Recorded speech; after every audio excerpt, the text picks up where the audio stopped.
ముస్లింలు ఆరాధిస్తే నాకు అభ్యంతరం లేదు, బికాజ్ సాయిబాబా ఒక ముస్లిం కాబట్టి. కానీ హిందువులు ఆరాధిస్తున్నారు, అది నా ప్రాబ్లం. పోనీ హిందువులు ఆరాధించినా పర్వాలేదు అనుకుంటే సాయిబాబా గుళ్ళు సనాతన ధర్మం గురించో లేకపోతే భారతదేశం గురించో ఆలోచిస్తుందా అంటే లేదు, హిందువుల్ని ఇస్లాంలోకి మార్చడం మీదే దృష్టి పెడుతూ ఉంది. ఇది పెద్ద కథ.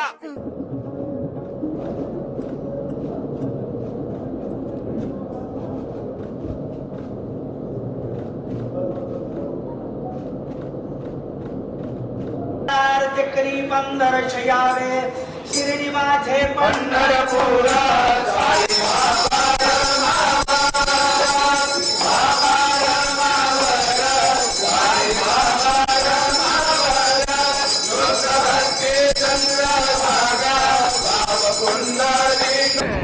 నేనెవరో చెప్పండి.